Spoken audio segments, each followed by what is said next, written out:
प्रधानमंत्री जी के प्रयास से वहाँ जो लंबित मामला था जी हॉस्पिटल के अलावा मेडिकल कॉलेज खुले तो मेडिकल कॉलेज की भी स्वीकृति मिल गई है जो 100 बेडेड है। एम्स जो है उसमें इमरजेंसी सेवा नहीं थी, पहले नहीं थी जी।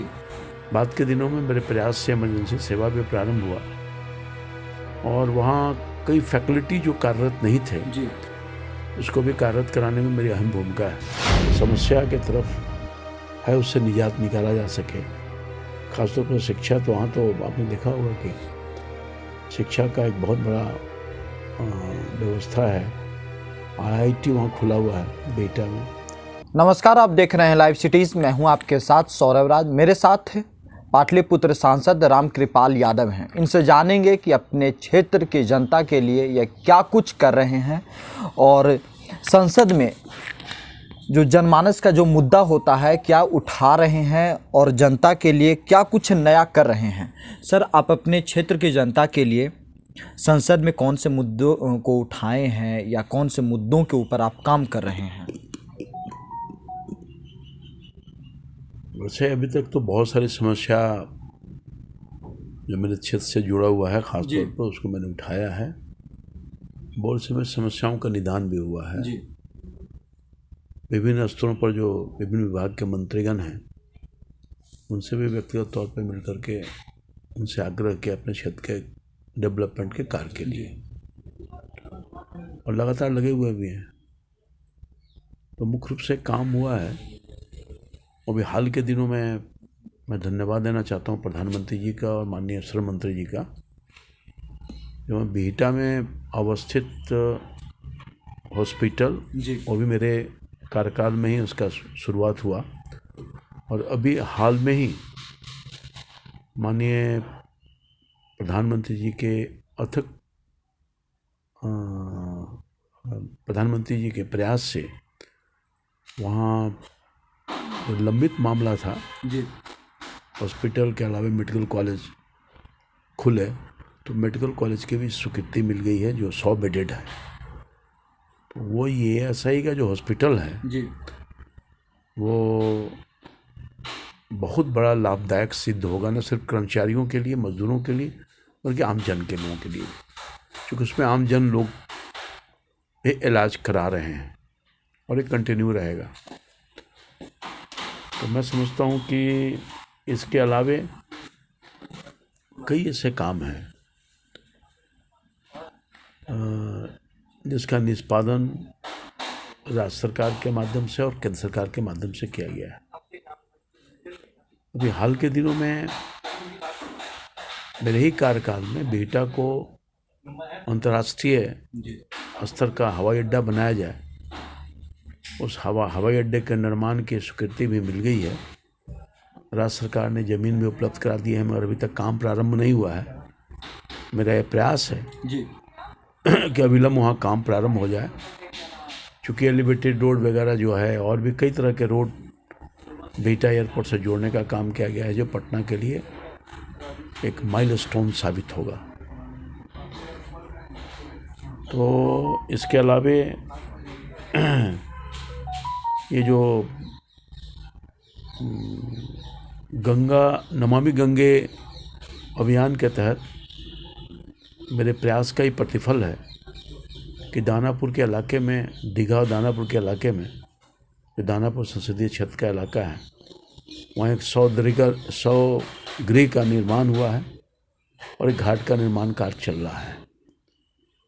इसी तरह से दानापुर नगर परिषद या फिर पटना नगर निगम या फिर मनेर नगर परिषद में ये जो STP है उसके लिए भी भूगर्भ ट्रीटमेंट प्लांट जिसको बोल सकते हैं सफाई करके गंगा में पानी भेजने के लिए का भी स्वीकृति मिल गया है जी। कार्य अपेक्षित है। मैं प्रयास कर रहा हूँ कि जल्द काम उसमें लग जाए। बेऊर में भी माननीय प्रधानमंत्री जी के ही द्वारा शिलान्यास किया गया था जो कार्य प्रगति पर है। इसी तरह से एम्स जो है उसमें इमरजेंसी सेवा नहीं थी, पहले नहीं थी। पहले नहीं थी। जी बाद के दिनों में मेरे प्रयास से इमरजेंसी सेवा भी प्रारंभ हुआ और वहाँ कई फैकल्टी जो कार्यरत नहीं थे जी उसको भी कार्यरत कराने में मेरी अहम भूमिका है। और एम्स तो मैं समझता हूँ कि पूरे क्षमता के साथ लोगों की सेवा कर रहा है और बिहार के लोग को लाभ मिल रहा है, न सिर्फ पटना के लोगों को बल्कि बिहार के लोगों को लाभ मिल रहा है। इसी तरह से बीटा सरमेरा पथ जो एचएस था, राज्य सरकार का निर्माण हो रहा था, अब उसको एनएच में तब्दील कर दिया गया। मैं माननीय मंत्री जी, प्रधानमंत्री जी और राष्ट्रीय राजमार्ग मंत्री जो हैं नितिन गडकरी साहब, उनको आभार व्यक्त करते हैं जिसको अब 4 लेन के रूप में स्वीकृति मिल गई है और काम प्रारंभ भी कर दिया गया है। इसी तरह से मसौड़ी में जो तरेगना स्टेशन है जी वहाँ पर आरओबी नहीं होने की वजह से बहुत कठिनाई हो रही थी और आरओबी के निर्माण की स्वीकृति मिल गई, कार्य भी प्रारंभ है। कुछ राज्य सरकार द्वारा स्वीकृत जो सड़क है, जो अप्रोच रोड, उसमें कुछ दिक्कत आ रही थी। उस दिक्कत के दूर करने के लिए भी राज्य सरकार के पुल निर्माण निगम को हमने अप्रोच किया है अलाइनमेंट उसके चेंज करने के लिए। वो भी अलाइनमेंट चेंज करने की प्रक्रिया लगभग पूरी हो जाएगी। तो मैं समझता हूँ कि पुल के अलावा अप्रोच रोड का भी निर्माण तो लोगों को लाभ मिलेगा। वो एक समस्या थी, इसका निदान किया है। उसी तरह से बहुत दिन से अवस्थित जो स्वीकृत रोड था, समझिए कि NH-83 जी पटना डोभी रोड बहुत इम्पॉर्टेंट है, तो ये काम पेंडिंग पड़ा हुआ था। न जाने कितनी दफ़ा मैंने इसके लिए प्रयास किया, सदन में भी इसके लिए मैंने आवाज़ उठाया था। तो मैं धन्यवाद देना चाहता हूँ नितिन गडकरी साहब का और राज्य सरकार को भी, जिन्होंने ज़मीन की उपलब्धता में जो कठिनाई हो रही थी उसको दूर किया और माननीय मंत्री नितिन गडकरी ने उसकी स्वीकृति दी है। कार्य प्रारंभ हुआ है, जोर शोर से काम चल रहा है। तो ये सारी काम किया गया है और मैं समझता हूँ कि आगे भी काम और जारी रहे, उसके लिए हम प्रयासरत हैं। और मैं समझता हूँ कि बहुत सारे काम हैं जिसको अमूमन जनता, ये आपके क्षेत्र की जनता या दूसरे क्षेत्र की जनता सवाल सांसदों के ऊपर उठाते रहती है कि उनकी समस्याओं का समाधान समय पे नहीं होता है। क्या उसके लिए आप बेहतर काम कर रहे हैं या करने की योजना है? देखिए, समस्या तो है जी, इसके निदान के लिए जनप्रतिनिधि लगातार लगा रहता है, मैं भी लगा रहता हूँ, इसमें कहीं दो मत नहीं। मगर बहुत सारी समस्याओं का निदान हो गया है, बहुत सारी समस्याओं का निदान करना है। अब एक बड़ी समस्या है पटना दिगवारा जो प्रस्तावित पुल है। जी, पहले राज्य सरकार उसको बना रही थी, अब भारत सरकार उसको बनाने के निर्णय ले लिया है।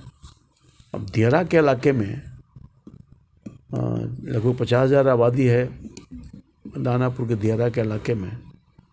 तो वहाँ उस पुल में एक रैंप निकल जाए दोनों तरफ से, जी, ताकि 50,000 लोग जो बरसात के दिनों में काफ़ी कष्ट उठाना पड़ता है उन लोगों को, दियारा में जाने आने वाले लोगों के लिए सब कुछ पर असर पड़ता है। कई बार दुर्घटना भी घट जाती है। जो पीपा पुल का निर्माण होता है, जो 3 महीने तक काम करता है, उसके बाद हट जाता है। तो जो 50,000 की जीवन है वो अस्त व्यस्त हो जाती है। तो मैं प्रयासरत हूँ और उसके लिए मैंने प्रयास किया है। मंत्री से मेरी मुलाकात हुई है और आज ही मैं कोशिश कर रहा था कि पार्लियामेंट में इस बात को उठाऊं भी। सरकार के स्तर पर कार्रवाई के लिए मैंने निवेदन किया है ताकि रैंप निकल जाए, दोनों तरफ से सड़क हो जाता, जुड़ जाएगा दियारा का लोग। उसके लिए भी हम लगे हुए हैं। क्या आपके क्षेत्र में शिक्षा को लेकर के बेहतर व्यवस्था या साधन है ताकि आपके क्षेत्र के छात्र दूसरे जगह पे जाने पे मजबूर ना हो पाए? क्या इसके लिए पूरी संसाधन है आपके क्षेत्र में सर? देखिए, पटना का जो ग्रामीण इलाका है जिससे जहाँ से मैं प्रतिनिधि हूँ, पाटलिपुत्र संसदीय क्षेत्र, पटना से जुड़ा हुआ है बिल्कुल। तो मेरा ये प्रयास रहता है कि न सिर्फ शिक्षा बल्कि चिकित्सा के लिए भी जी रोड, सड़क और भी जो नीड है, बिजली, पानी इत्यादि चीज़, हर के लिए लोगों का जीवन जो समस्या के तरफ है उससे निजात निकाला जा सके। खासतौर पर शिक्षा, तो वहाँ तो आपने देखा होगा कि शिक्षा का एक बहुत बड़ा व्यवस्था है। IIT वहाँ खुला हुआ है बेटा में, मेरे ही कार्यकाल में खुला था। जी और भी संस्थाएं वहाँ जाए। अब समझिए कि बड़ी बात है कि मेरे संसदीय क्षेत्र में 3 मेडिकल कॉलेज की स्थापना हो गई। आपके संसदीय क्षेत्र में? एम्स, हाँ जी एम्स में मेडिकल कॉलेज चल रहा है। जी अब नेताजी सुभाष चंद्र मेडिकल कॉलेज है जो प्राइवेट है, जी वो भी चल रहा है। इंजीनियरिंग कॉलेज तो है ही है, IIT। और बीटा में ESI का जो हॉस्पिटल चल रहा था 350 बेड का, तो वहाँ भी हॉस्पिटल के अलावे कॉलेज की स्वीकृति मिल गई है। एक और भी मैंने व्यवस्था किया है, फुलवारी बहुत पुराना ESI का हॉस्पिटल था, जिन शरण अवस्था में था, वहाँ नया निर्माण के लिए भारत की सरकार ने मेरे प्रयास के बाद स्वीकृति दे दी है। इसका भवन निर्माण हो रहा है। अभी 50 बेडेड हॉस्पिटल निर्माण की सहमति स्वीकृति मिल गई है। मैंने हाल में ही मंत्री से मिल करके, चूँकि इंफ्रास्ट्रक्चर है वहाँ, वो कुछ ही महीना में हैंडओवर हो जाएगा। जी काम जोर शोर से चल रहा है, भवन बन रहे हैं। तो मैं समझता हूँ कि 100 बेडेड हॉस्पिटल वहाँ भी रन करेगा, तो बेहटा में भी हो जाएगा, तो और बाद में ये जो फुलवारी पहले से है वहाँ भी हो जाएगा। तो इससे बहुत लाभ मिलने वाला है। और भी कई तरह के काम हैं, इसकी चर्चा करूँ तो साल लंबा हो जाएगा। चलिए, शुक्रिया सर, थैंक यू।